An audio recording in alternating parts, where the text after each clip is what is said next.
again, the Senator's on the left, the House on the right. So this construction of the Capitol started in 1793. The White House, 1790. So building began on the Capitol then. And when this middle, see this whiter section in the middle? The old house to the left is the old Senate chamber. And then dome number 1, as I said earlier, was about the height of that flagpole. And all that white area that was finished in 1831. So what the British set on fire in 1814 is this middle part here. And they didn't destroy the building, obviously, but the insides were kind of a mess. The Library of Congress was in the Capitol building at the time. And they just piled books up and set them on fire. And it just spread throughout the building. And then a couple of years later, in 1816, Thomas Jefferson sells, he had the largest personal collection of books in the country.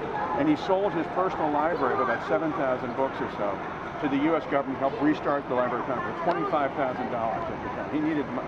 Jefferson died and dead, and he's only spending money on exotic agricultural stuff and wine and things like that. But, so he needed the money, and the United States needed the books. And then dome number 2 was about half the size of this current dome. And then dome number 3, this one, was finished in 1863, right in the middle of the Civil War. So the Capitol has looked like this since 1863, from this side. They built an underground visitor center on the other side that sort of messed up the look of the east front. A little bit. But it's starting to get disguised by trees and things like that. But this is the west front of the Capitol.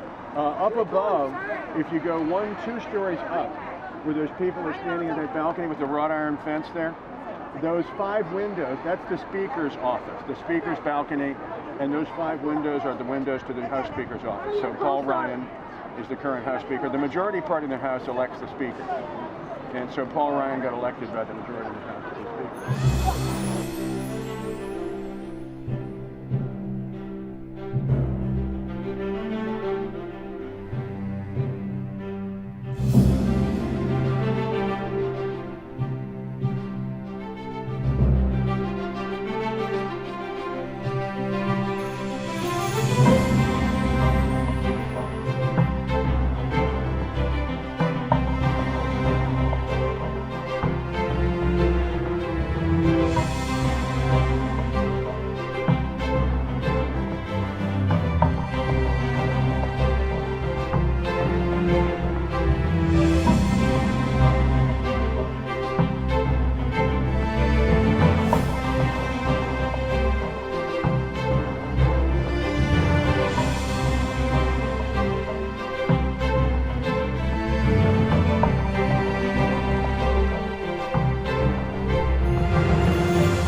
You are right. I mean, you've just been in the two most powerful geographic locations in the world. In the entire... In the world. In the world. Isn't that amazing? In the world. Right Best here. country ever.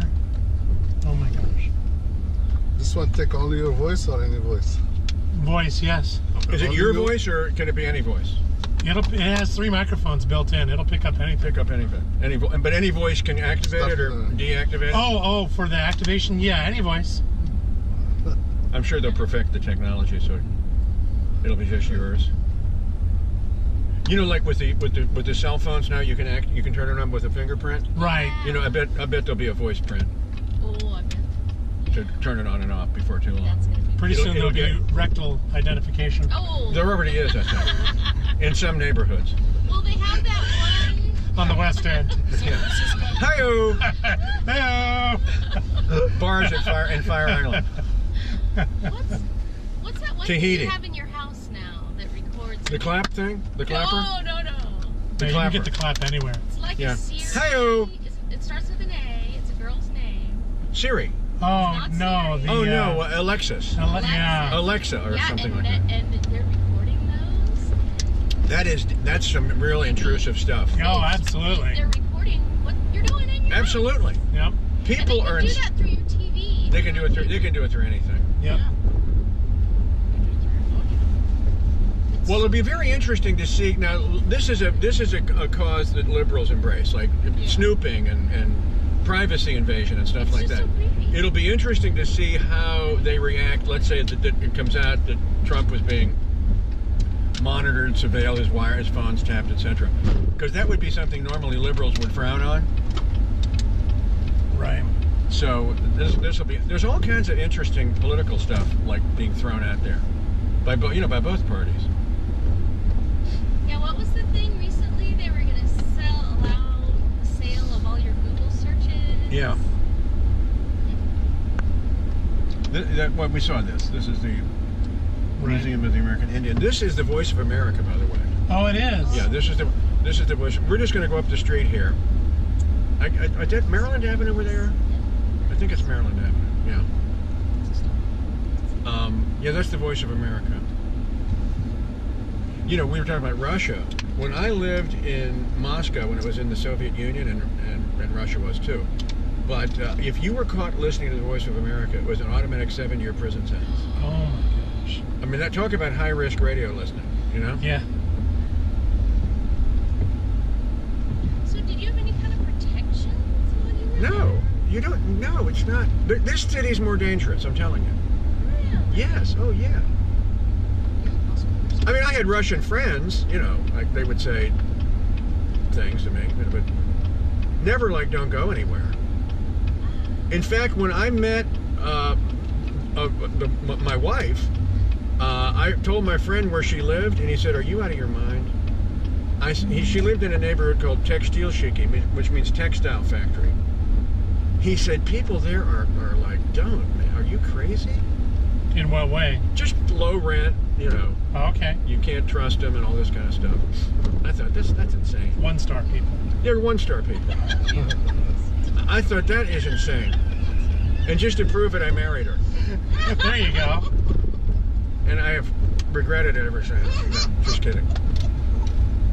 There's the pudding truck. So here's a selection of whatever you want here.